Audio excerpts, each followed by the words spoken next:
Dear teachers, welcome to JSN English Learning. We are with Unit 8 of PGTRB, Approaches to Literature. We are discussing journalism, and in this video, we'll be discussing what is a lead, what are the various types of lead. We'll also discuss what is a headline and what are the various types of headlines. இதை பற்றி discuss பண்ணிட்டோம்னா குறைய we have covered the maximum information regarding journalism. இப்போ lead அப்படின்னு சொன்னீங்கன்னா நம்ம என்ன சொன்னோம் அப்படின்னா ஒரு நியூஸ் ஸ்டோரி அப்படின்னு இருந்ததுன்னா ஹெட்லைன்ஸ் ரொம்ப முக்கியம். ஹெட்லைன்ஸ்க்கு கீழே என்ன இருக்கணும்? நெக்ஸ்ட் பைலைன், அந்த ரைட்டரை பத்தி இன்ஃபர்மேஷன் இருக்கணும். அதுக்கு அடுத்தது we have something in composition writing, paragraph writingல டெக்னிக்கலா அதுக்கு பேரு வந்து introductory statement, or we call it as the lead statement or the topic statement. இங்க நம்ம ஜேர்னலிசத்துல நம்ம கொடுக்கக்கூடிய டேர்ம் வந்து லீட். லீட் அப்படின்னா ஒன்றும் இல்லை, it's opening paragraph which gives the audience the most important information of a news story in a concise, clear manner, and it will maintain the reader's interest. முக்கியமான தரவுகள் எல்லாமே அந்த ஃபர்ஸ்ட் பேராகிராஃப்லயே கிடைச்சிடணும். நம்ம என்ன சொன்னோம், எத்தனை வார்த்தைகள்ல எழுதணுமா ஒரு லீட? 30 words. It should be 30 or less than 30. The way minimum, the less number of words the better. அப்ப அதுக்குள்ளார என்ன இருக்கணும் அப்படின்னா 5W1H. 5W1H அப்படிங்கிற அந்த விஷயங்கள் எல்லாம் இருக்கணும். Who, what, where, when, which, why, followed by how. Who, what, where, when, which, why and how. இது எல்லாமே நமக்கு மேஜரான எல்லா இன்ஃபர்மேஷனும் கவர் பண்ண முயற்சி செய்ய வேண்டும். அப்ப என்ன ஆகும் அப்படிங்கன்னா இது வந்து ரொம்ப ஸ்டட்டடா இருக்கும். ஆனா within 30 words and it will kindle the attention of the readers. இதுதான் கிரியேட்டிவ் ரைட்டிங்க்கும் ஜேர்னலிஸ்டுக்கும் உள்ள டிஃபரன்ஸ். கிரியேட்டிவ் ரைட்டிங் அப்படியே ஓப்பனிங் வந்து ரொம்ப இமேஜினேட்டிவா கொண்டு போய் ரொம்ப கிரியேட்டிவா கொண்டு போய் நம்மளை இன்ட்ரெஸ்ட கிரியேட் பண்ணும். ஆனா ஜேர்னலிசம் என்ன பண்ணும்? சுருங்க சொல்லி விளங்க செய்வது. அப்படி ஞாபகம் வச்சுக்கிட்டீங்கன்னா உங்களுக்கு ஈஸி. ஏன்னா கம்பேர் கான்ட்ராஸ்ட் பண்ணி தான் படிச்சுக்கணும். ஏன்னா அப்படிதான் நம்மளுக்கு கொடுத்துருக்காங்க, நிறைய டிபார்ட்மெண்ட்ஸ்ல இப்படிதான் வச்சிருக்காங்க. Journalistic writing and creative writing, what is the difference? இங்க பாத்தீங்கன்னா சுருங்க சொல்லி விளங்க செய்தல். முக்கியமான எல்லா இன்ஃபர்மேஷனும் சுருக்கமா சொல்லணும், ஆனா இன்ட்ரெஸ்ட சஸ்டைன் பண்ணணும். ஆனா அங்க வளவல கொலன்னு சொல்லி இன்ட்ரெஸ்ட அப்படியே கொண்டு போகணும், வேற ஒரு உலகத்தை நம்ம கொண்டு போகணும். இங்க we have to look into the time. ஏன்னா நம்ம மக்களுக்கு வந்து டைம் இல்லை இன்னைக்கு. அதனால இந்த ஃபர்ஸ்ட் பேராகிராஃபை படிச்சு அவனை இன்ட்ரெஸ்ட் பண்ண, அவனுடைய இன்ட்ரெஸ்ட டேப் பண்ணி விட்டுட்டீங்கன்னா போதும், டச் பண்ணிட்டீங்கன்னா போதும். he will read the other parts of the story. if it doesn't interest the reader, then the news will not be valued. இதுதான் அந்த லீடை பத்தி. இப்ப அந்த லீடை வந்து எப்படி எல்லாம் லீடு எழுதுறாங்க, அந்த லீடு வந்து எழுதும் முறையாவது என்ன அப்படின்னு கேட்டீங்கன்னா ரொம்ப முக்கியமானது. Number 1, we have to have the 5W1H factor. இந்த ஒரு ஃபண்டமெண்டல் ஃபார்முலாவை அங்க பயன்படுத்தியே ஆக வேண்டும். அது என்னென்ன? who, what, when, where, why, how. அந்த விச்ங்கிறது வேண்டியது இல்லை. who, what, where, when, why, how. இதை பத்தி இந்த 6 பத்தியும் நீங்க இன்ஃபர்மேஷனை கொடுத்துட்டீங்கன்னா you are a very good news writer. அதற்கப்புறம் the language should be very very simple. ஒரு சாதாரண ஒரு மனிதன் படிப்பதை போல அமைய வேண்டும், மிகவும் எளிமையாக இருக்க வேண்டும். நம்பர் 3, the லீடுக்கு இன்னொரு பேர் என்னன்னு சொன்னோம்? நம்ம ஹெட்டிங்க்கு தானே ஹூக்குன்னு சொன்னோம். லீடுமே it is a kind of hook தான். It hooks your interest. அதனால என்ன பண்ணும், அதை எவ்வளவு கிளியரா வைக்க முடியுமோ, எவ்வளவு ஸ்ட்ரைட் ஃபார்வர்டா வைக்க முடியும் வைக்கணும். அதை ரொம்ப என்ன பண்ணக்கூடாது, அப்படியே பெரி பண்ணக்கூடாது. அது ரொம்பவும் இன்டைரக்டா வைக்க கூடாது, டைரக்டா வைக்கணும். அதுக்கு அடுத்தது ரொம்ப முக்கியமா ஃபாலோ பண்ண வேண்டியது, we should follow the ABC of journalism. What is the ABC of journalism? Accuracy, brevity, clarity. இந்த 3ஐயும் ஃபாலோ பண்ணி தான் ஒரு லீடு எழுதணும். What are the different types of leads? அப்படின்னு. Number 1, summary lead. சம்மரி லீட்னா என்ன சார் அப்படின்னு கேட்டீங்கன்னா, it is the most traditional form of writing a lead. இப்ப இந்த 5W1H வச்சு எழுதுறீங்க இல்லையா, it actually gives a summary of the whole story in a few words, 30 wordsல கொடுக்கும். This is called summary lead. என்ன சார் எல்லாமே இருக்கணும்னு சொன்னீங்க, இப்ப சம்மரி லீட்ல மட்டும்தான் இப்படி இருக்கணுங்கிறீங்க அப்படின்னு கேட்டீங்கன்னா, அப்படிதான், அதுதான் ட்ரெடிஷ்னலா எழுதக்கூடிய ஒரு நியூஸ் ஆர்டிக்கிள்ல அந்த ஓப்பனிங் லீடு வந்து 5W1H வச்சிருக்கணும். அந்த 5W1H இருந்துச்சுனாவே it acts like quick summary, quick revision points மாதிரி வந்துடும். அடுத்தது சிங்கிள் ஐட்டம் லீட் அப்படின்னு அந்த 5W1Hல என்ன ஆகும், 1 or 2 எலமெண்ட்ஸை மட்டும் ஃபோக்கஸ் பண்ணி எழுதப்படக்கூடியது. அதுதான் single item lead. Are you following teachers? சிங்கிள்னா ஒண்ணு தானேன்னு கேட்காதீங்க, ஒண்ணு அல்லது ஒண்ணுக்கு மேற்பட்டது, ஆனா அதற்கு மேல எலமெண்ட்ஸ் கொண்டு வரக்கூடாது. அடுத்தது டிலேடு ஐடென்டிபிகேஷன் லீட். இதுல என்ன சார் அப்படின்னு கேட்டீங்கன்னா, யார் வந்து இந்த ஸ்டோரியில இன்வால்வ் ஆனாங்கன்னு சொல்லாம மற்ற எல்லா இன்ஃபர்மேஷனையும் அந்த லீட்ல கொடுத்துருவாங்க. who actually got involved into that particular incident அப்படிங்கிறத ரொம்ப நேரம் கழிச்சு தான் சொல்லுவாங்க. அந்த மாதிரி அமைக்கக்கூடியதுக்கு பேரு டிலேடு ஐடென்டிபிகேஷன் லீட். ஓகே, அதுக்கு அடுத்தது கிரியேட்டிவ் லீட். கிரியேட்டிவ் லீட் அப்படிங்கிறது to actually capture the attention of the readers. அப்ப இந்த கிரியேட்டிவ் லீடு ரொம்ப ரேரா தான் பயன்படுத்துவாங்க. அதுக்கப்புறம் ஷார்ட் சென்டென்ஸ் லீட். இப்ப நம்ம என்ன சொன்னோம், 30 வார்த்தைகள் 30 வார்த்தைகள் அப்படிங்கும் போது அதையும் விட ஒரு வார்த்தையில ஒரு லீடு வரலாம், அல்லது 2-3 வார்த்தைகளை பயன்படுத்தி எவ்வளவு சுருக்கமா ஒரு லீடு எழுத முடியுமோ அப்படியெல்லாம் எழுதலாம். ஓகே, அதுக்கப்புறம் there is something called analogy lead. Analogyனா ஒண்ணும் இல்ல, comparison. Comparison will be presented in the beginning. ஒரு இஷ்யூ எடுக்கிறாங்க, அந்த இஷ்யூல இந்த இஷ்யூ முன்னாடி எப்படி இருந்தது, டிஎம்கே பீரியட்ல எப்படி இருந்தது, ஏடிஎம்கே பீரியட்ல எப்படி இருந்தது, அப்படி முன்னாடியே தொடங்குவாங்க. TASMAC shop in ADMK period, DMK period அப்போ 25% இருந்து இப்ப அப்படின்னு இவங்க ஒரு டேட்டா கொடுப்பாங்க.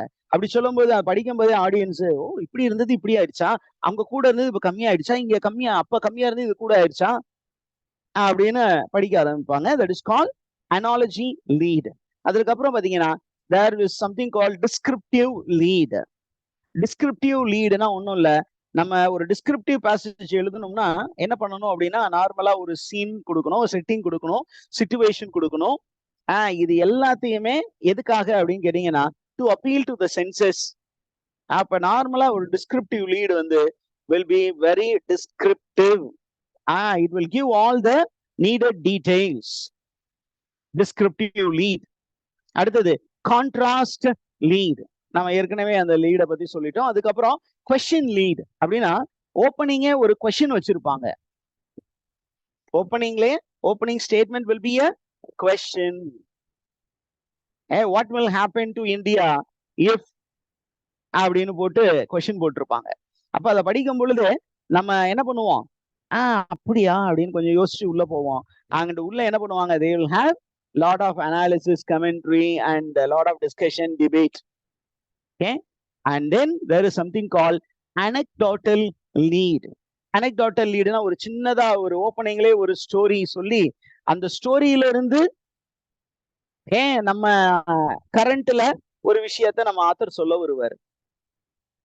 ஓகே, ஒரு ஸ்டோரியில இருந்து இப்ப அப்துல் கலாம் வாழ்க்கையில் நடந்த ஒரு விஷயம், இப்ப மத நல்லிணக்கு அதை பத்தி ஒரு ஆர்டிக்கிள் எழுதணும் அப்படின்னா, அப்துல் கலாம் வந்து தன்னுடைய ஆட்டோபயோகிராஃபில அவங்க அப்பா வந்து எப்படி மத நல்லிணக்கத்தை பத்தி தனக்கு சொல்லி கொடுத்தார், அவர் வாழ்க்கையில நடந்த விஷயம், எப்படி முஸ்லிம்ஸ் எல்லாம் அவங்க அப்பா கிட்ட வருது, ஹிந்துஸ் எல்லாம் அவங்க அப்பா கிட்ட வருவாங்க பிளெஸிங்ஸ் வாங்குறதுக்கு அப்படிங்கிற பத்தி அந்த ஒரு சின்னதா ஒரு பேசேஜ் சொல்லி, அப்படி வாழ்ந்த ராமநாதபுரத்தில் இன்று அப்படின்னு இவங்க என்ன பண்ணுவாங்க, ஒரு ஸ்டோரி இன்ட்ரடியூஸ் பண்ணுவாங்க.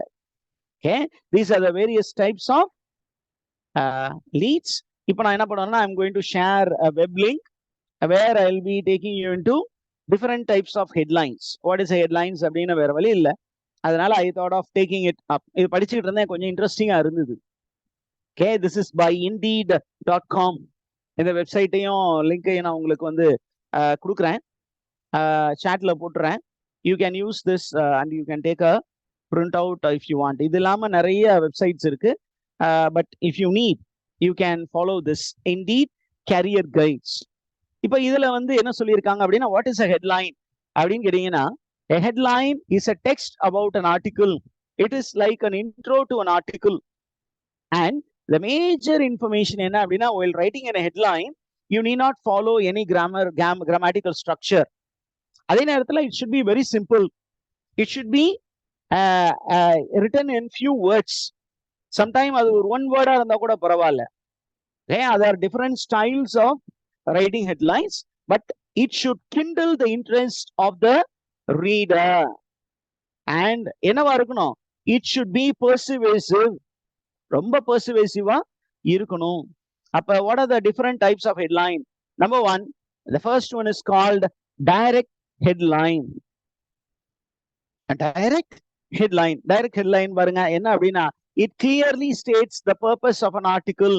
இந்த ஆர்டிக்கிள் உடைய பர்பஸ் என்னன்னு டைரக்டா சொல்றதுதான் டைரக்ட் ஹெட்லைன். ஓகே, அண்ட் எதுக்காக இந்த டைரக்ட் ஹெட்லைன் அப்படின்னா, உள்ள என்ன சொல்ல வரோம்னு முன்னாடி நம்ம சொல்லிட்டோம்னா டைம் வேஸ்ட் பண்ண மாட்டாங்க. ஆர்டிக்கிள் வந்து யூஸ்ஃபுல்லா இருந்தா படிப்பாங்க, யூஸ்ஃபுல்லா இல்லைன்னா படிக்க மாட்டாங்க. அதுக்கடுத்து இன்டைரக்ட் ஹெட்லைன் அப்படிங்கும்போது, இந்த இன்டைரக்ட் ஹெட்லைன் என்னன்னா, டைரக்டா ஒரு விஷயம் சொல்லாம மறைமுகமாக அந்த விஷயத்த மக்களிடம் கொண்டு சேர்ப்பது. Are you there? அடுத்தது நியூஸ் ஹெட்லைன். இது என்ன சார் நியூஸ் ஹெட்லைன் அப்படின்னா, ஒன்றும் இல்லை, ஒரு கம்பெனி அல்லது ஒரு ப்ராடக்டை பத்தி ஒரு இன்ட்ரடக்ஷன் அங்க கொடுக்குறது, அப்படி சொல்ல விஷயம் வந்து that comes under news headline. அடுத்தது how to do headline, how to drive a car, how to buy air condition for your home அப்படின்னு ஹெட்டிங் போடுவாங்க. அப்ப அது எப்படி தொடங்கும் அப்படின்னா, அந்த headline how to buy an AC அப்படின்னு போட்டிருப்பாங்க. அடுத்தது கொஸ்டின் ஹெட்லைன். அப்ப இந்த ஹெட்லைனே வந்து கொஸ்டின் அமைப்புல இருக்கும், கொஸ்டின் அமைப்புல இருக்கும். Do you know how to buy an air condition, do you know air conditions are not healthy அப்படின்னு போட்டோன்னா அப்படியா அப்படின்னு கொஞ்சம் உள்ள போய் பார்ப்பீங்க. அடுத்தது கமாண்ட் ஹெட்லைன் அப்படிங்கிறது என்ன அப்படின்னு கேட்டீங்கன்னா, நம்மளை வந்து ஒரு விஷயத்த வாங்க வைக்கிறதுக்கு, ஒரு விஷயத்த ப்ரொமோட் பண்றதுக்கு இம்பரேட்டிவ் யூஸ் பண்ணி ஹெட்லைன்ஸ் இருக்கும். இம்பரேட்டிவ்ஸ் யூஸ் பண்ணி do not go without voting அப்படின்னு சொல்றாங்கன்னு வச்சுக்கோங்களேன், அது வந்து இம்பரேட்டிவ் ஹெட்லைன். அடுத்தது why headline. Why should you choose this party, why should you go for NOTA, why should you vote அப்படிங்கிற மாதிரிலாம் ஆர்டிகிள் வந்துச்சுன்னா that is reason why headline. அதற்கு அடுத்தது ரொம்ப காமனானது என்ன அப்படின்னு கேட்டீங்கன்னா, இமோஷனல் ஹெட்லைன். நம்முடைய எமோஷன்ஸை டார்கெட் பண்ற மாதிரி நீங்க நியூஸ் பேப்பர்லாம் படிக்கும் பொழுது இதெல்லாம் டக்குன்னு உங்களுக்கு புரியும். அதற்கு அடுத்தது வேர்ட் பிளே ஹெட்லைன். அந்த வேர்ட்ஸை வச்சு பிளே பண்றது, நம்ம பண்ணுன்னு படிச்சிருப்போம் இல்லையா, அந்த பண்ணை யூஸ் பண்ணி இருப்பாங்க. அங்க பாருங்க, ஒரு local auto race hits pump in the road. இந்த பம்ப் அப்படிங்கிறது, what is the meaning of bump? It means two things. One is the speed breaker, இன்னொன்னு somebody's biological part. பின்னாடி போய் மோதிட்டாரு அப்படிங்கிறத இப்படியும் சொல்லலாம். அல்லது அவர் என்ன பண்ணாரு, வேகமா அந்த வேகத்தடையை பார்க்காம வண்டியை விட்டாரு. ஸோ அதை படிக்கும் பொழுது அந்த லாங்குவேஜ்ல ரொம்ப இன்ட்ரெஸ்ட் உள்ளவங்க அந்த ஆர்டிகிள் படிப்பாங்க. அடுத்தது பிராண்ட் நேம் ஹெட்லைன். ஒரு பாப்புலர் பிராண்ட், அந்த நேமை வந்து ஹெட்லைன்லேயே கொண்டு வர்றது. ஒரு பாப்புலர் பிராண்டை பத்தி நீங்க பேசுறீங்க, Amazon makes a turn over of so many million crores this year அப்படின்னு எழுதும்போது அந்த பிராண்ட் நேம் அங்க வந்துருது. அடுத்தது பெஸ்ட் ஹெட்லைன். பெஸ்ட் ஹெட்லைன்னா பெஸ்ட் ஹெட்லைன் நினைச்சிடாதீங்க, you are trying to tell the audience what is best to do, the course of action that you need to take. அடுத்தது two part headline.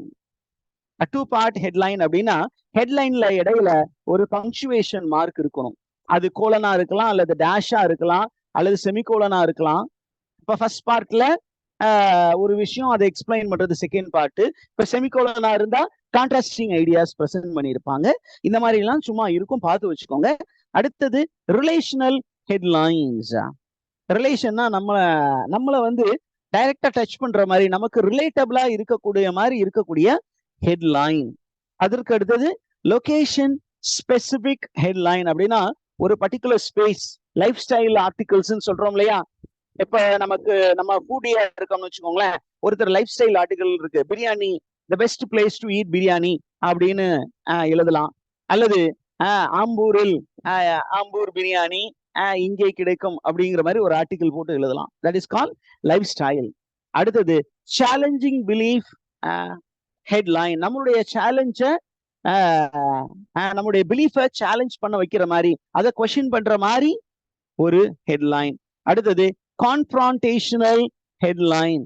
நமக்கு பிடிக்காத ஒண்ணு ஆனா நம்ம கிட்ட கொண்டு போய் சேர்க்கணும்னா கான்ஃப்ரான்டேஷனல் ஹெட்லைன்ஸ் பயன்படுத்துவாங்க. அதற்கப்புறம் testimonial headline. What do you mean by testimonial? It comes from the word testimonio. Testimoniana witness. Witness. Okay, நான் இதை பயன்படுத்தினேன், நீங்களும் பயன்படுத்தி பாருங்க. அடுத்தது பேக் பை சயின்ஸ் ஹெட்லைன். அப்படின்னா சயின்டிபிக் ஃபேக்ட்ஸ் பேஸ் பண்ணி ஹெட்லைன்ஸ் இருக்கும். அதற்கு அடுத்தது பேக்ரவுண்ட் ஹெட்லைன். என்ன பண்ணுவாங்க அப்படின்னா ஒரு பேக்ரவுண்ட் ஸ்டோரி சொல்லி இப்ப மெயின் ஐடியாவை பத்தி சொல்லுவாங்க. That is call background headline.